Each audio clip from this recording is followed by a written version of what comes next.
Hello there, I'm a game development student and thought it would be cool to track my progress through videos. In this video I made Pong in C++ with the SDL and OpenGL framework. I hope you enjoy.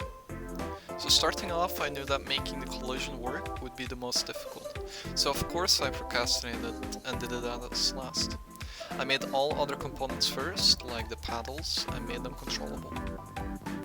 And it works.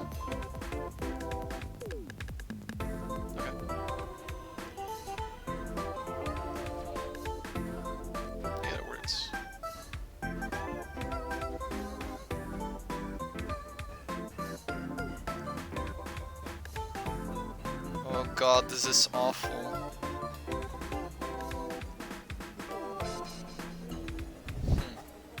How do I fix input?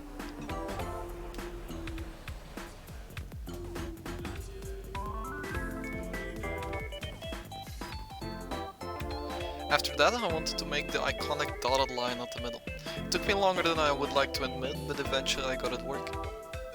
So every time it cycles, it's gonna switch. Here we go! Kinda pog! Alright, now we got that. The way I did it feels a bit bad, but it was the fastest way to do what I wanted. What I basically did is make small lines that are connected back to back. Then every line I drew, I switched between black and white. So it seems like a dotted line, but it's actually a full line with black and white parts. Then I started with the simplest thing about the ball, the bouncing of the sides. It didn't take much time to implement score 2, but I needed to make it displayable on screen. What I did is make a function that asks for a position on where to draw the number and which number to draw. For every number I drew rectangles so that in the end it looks like the number I wanted. This process was very long and tedious, but once I had it, I was pretty happy.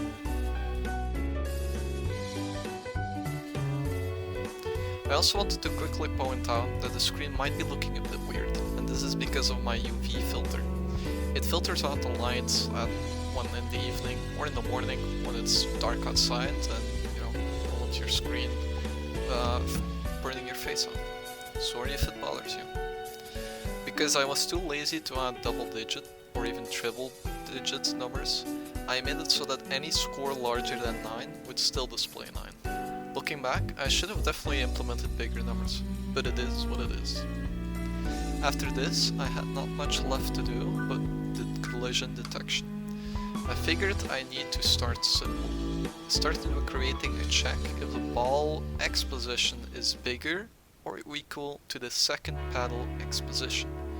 The second paddle being the right one. Then I checked if the Y position is in the range of the rectangle position as well. And it worked, first try. Besides some small tweaks, obviously.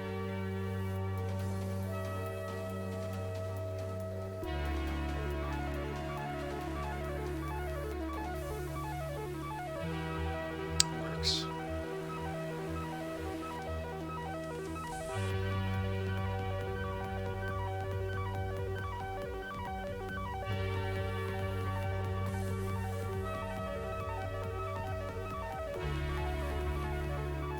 Then it was just an easy case of copying the logic but tweaking it a bit so that it also works for the first paddle.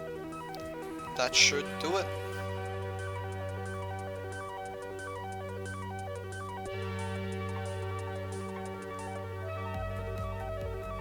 Yeah?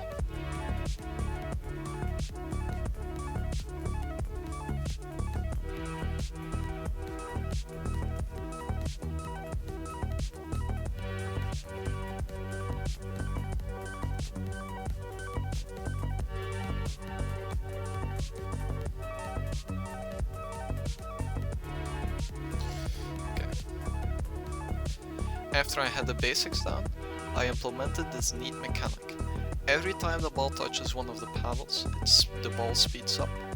I did this because once you get to a certain skill level in the game, you should be able to predict the ball at all times. To prevent this, I sped the ball up, making the time you have to react smaller. To make sure it's not a chaotic hellhole, I reset the added speed once one of the players score. Yeah, that's too fast. Yeah, I need to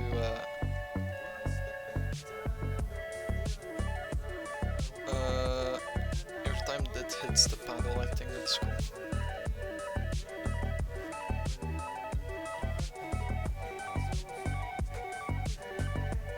And hitting left paddle, hitting right.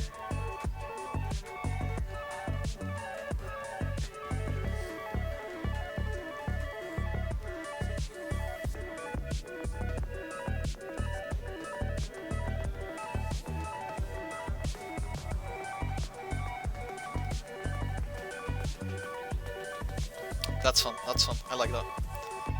I'm gonna tweak it a little.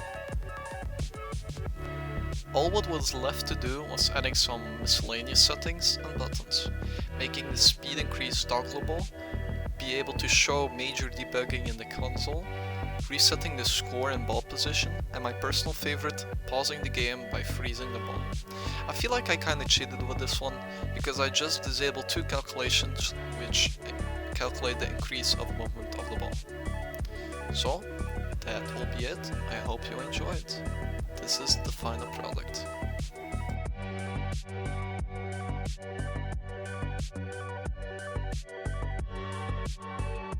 If you did enjoy what you saw, you can find me on Twitch, twitch.tv/workgroup.